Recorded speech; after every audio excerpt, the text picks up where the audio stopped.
Hello बच्चों, let's see this question. The question says, which of the following is a flowering plant with nodules containing filamentous nitrogen fixing microorganism? तो question हमसे पूछ रहा है कि इनमें से कौन सा एक फ्लावरिंग प्लांट ऐसा है जिसके नोड्यूल्स में फिलामेंटस नाइट्रोजन फिक्सिंग माइक्रोऑर्गेनिज्म पाए जाते हैं। एंड हमें चार ऑप्शन दिए हुए हैं, that is A, B, C and D, जिसमें से जो करेक्ट है वो हमें सिलेक्ट करना है। तो क्वेश्चन के लिए जो हमारा की कॉन्सेप्ट रहेगा, it is going to be nitrogen fixation. तो हम देखेंगे कि प्लांट्स में ये किस तरह होता है एंड इसकी क्या क्या प्रॉपर्टीज आएंगी। तो ये जो है एक मॉडरेट लेवल का क्वेश्चन है। तो नाइट्रोजन फिक्सेशन देखने से पहले हम देखेंगे कि नाइट्रोजन की क्या इंपॉर्टेंस है प्लांट के लिए। तो ये प्लांट की ग्रोथ के लिए बहुत इंपॉर्टेंट होता है एंड ऑल्सो ये जो मेटाबॉलिज्म है प्लांट का उसे कंप्लीट करने का भी एक बहुत इंपॉर्टेंट एलिमेंट माना जाता है।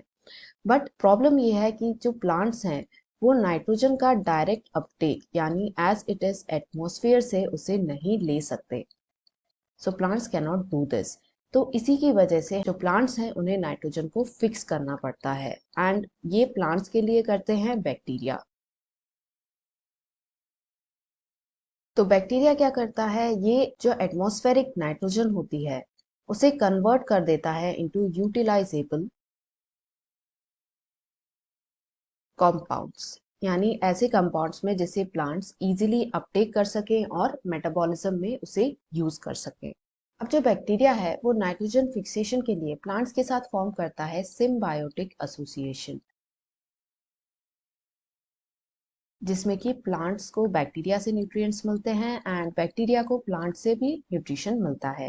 एंड ये एसोसिएशन हमें अलग अलग जगह पर देखने को मिलता है इन अलग अलग फॉर्म्स, जैसे कि हम नोड्यूल्स के फॉर्म में इसे देख सकते हैं जो कि फॉर्म होती है इन द रूट,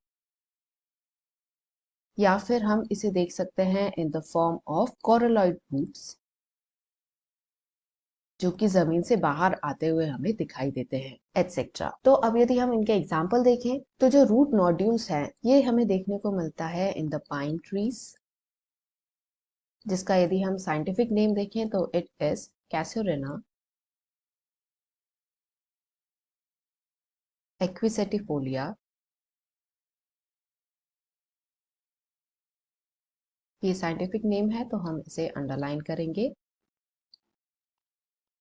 एंड जो कोरोलॉइड रूट्स हैं यदि इसका एग्जाम्पल हम देखें तो ये हम देख सकते हैं इन साइकस के जो प्लांट्स होते हैं इसमें हम देख सकते हैं। तो अब यदि क्वेश्चन में दिया ऑप्शंस पे आए तो जो फर्स्ट हमें दिया है इट इज साइकर एरिएटिनम। तो ये जो है नाइट्रोजन फिक्स जरूर करते हैं बट इनमें रूट नोड्यूल्स जो है वो देखने को नहीं मिलता। सेकेंड हमें दिया है कैसोरिना एक्विसेटिफोलिया। तो जैसा हमने यहाँ देखा दिस इज द प्लांट जिसमें कि हमें नोड्यूल्स देखने को मिलते हैं with micro organism in it because symbiotic association होता है। तो ये जो है करेक्ट ऑप्शन है। सी हमें दिया है क्रोटेलेरिया जंसिया। तो ये भी जो है नाइट्रोजन फिक्स तो जरूर करता है बट इसमें भी नोड्यूल्स जो हैं वो देखने को नहीं मिलते हैं रूट में। एंड डी है साइकस रेवोल्यूटा। तो जैसा हमने यहाँ देखा इसमें हमें कोरोलॉइड रूट्स देखने को मिलते हैं, यानी ये ऑप्शन भी इनकरेक्ट है। तो इन सब को देखकर हम कह सकते हैं कि क्वेश्चन का जो फाइनल आंसर रहेगा it will be option B, that is Casuarina equisetifolia. Hope you understood it well. Best of luck.